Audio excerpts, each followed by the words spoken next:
নমস্কার বন্ধুরা, শর্মিলাস কিচেনের একটি নতুন পর্বে একটি নতুন রেসিপির সাথে সবাইকে স্বাগত জানাচ্ছি। আপনারা ভেটকি ফিশ ব্যাটার ফ্রাই বা তোপসে ফ্রাই তো অনেক খেয়েছেন। আমুদি ফিশ ব্যাটার ফ্রাই খেয়েছেন কি কখনো? আজকে সেই রেসিপি শেয়ার করব আপনাদের সাথে, যাতে শীতকালের বিকেলবেলা চায়ের সাথে ডাটা একদম জমে যায়। তো চলুন ঝটপট রেসিপিটি দেখে নিই।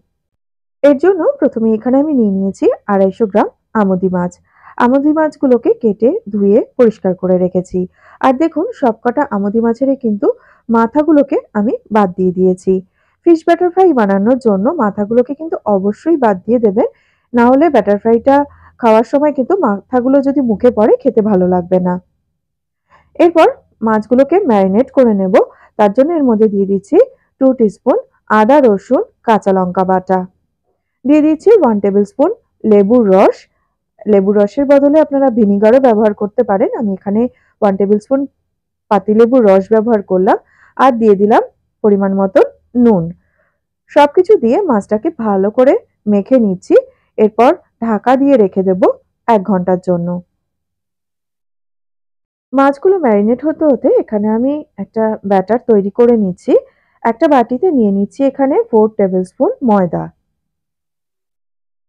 এর মধ্যে এবার দিয়ে দিচ্ছি 2 টেবিল স্পুন কর্নফ্লাওয়ার। যতটা ময়দা তার ঠিক হাফ কর্নফ্লাওয়ার দিলাম। দিয়ে দিলাম এর মধ্যে হাফ টিস্পুন বেকিং পাউডার আর 1 পিঞ্চ মতন বেকিং সোডা। দিয়ে দিলাম হাফ টিস্পুন গোলমরিচ গুঁড়ো আর স্বাদ অনুযায়ী নুন দিয়ে দিলাম। মাছগুলো ম্যারিনেট করাবার সময় নুন দিয়েছিলাম, তাই এখন নুনটা একটু বুঝে দিতে হবে। শুকনো উপকরণগুলো ভালো করে মিশিয়ে নিয়ে এর মধ্যে একটা ডিম ভেঙে দিয়ে দিলাম। এরপর সবকিছুকে ভালো করে মিশিয়ে নিচ্ছি। চামচের বদলে হাত দিয়েই কাজটা করলে বেশি ভালো হবে, মানে মাখাটা বেশ ভালো হবে। এরপর অল্প অল্প করে জল দিয়ে একটা ব্যাটার আমি তৈরি করে নেব। খুব বেশি জল কিন্তু একেবারে দিয়ে দেবেন না। ব্যাটারটা যদি পাতলা হয়ে যায় সেক্ষেত্রে মাছের গায়ে কোটিংটা ভালো মতন হবে না। দেখুন ঠিক এরকম টাইপের ব্যাটারটা তৈরি হবে, খুব বেশি ঘন না আবার খুব বেশি পাতলাও না। এরপর ম্যারিনেট করা মাছগুলোকে নিয়ে এক একটা করে মাছ নিয়ে ব্যাটারের মধ্যে ডুবিয়ে সাদা তেল ভালো করে গরম করে নিয়েছিলাম। তেলটাকে গরম করে একে একে মাছগুলোকে তেলের মধ্যে দিয়ে দিচ্ছি। লো টু মিডিয়াম ফ্লেমে মাছগুলোকে ভেজে নিতে হবে। একটা দিক ভাজা হয়ে গেছে, এবার আরেকটা দিক উল্টে দিচ্ছি। গোল্ডেন কালার আসা পর্যন্ত মিডিয়াম ফ্লেমে এইভাবে মাছগুলোকে উল্টে পাল্টে ভেজে নেব।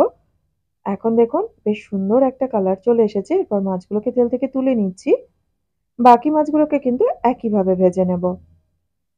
গরম গরম ফিশ ব্যাটার ফ্রাই কিন্তু একদমই তৈরি চা কফির সাথে সার্ভ করবার জন্য। আপনারা এটা শীতকালে বিকালবেলা চা কফির সাথেও সার্ভ করতে পারেন কিংবা ভাত ডালের সাথেও সার্ভ করতে পারেন।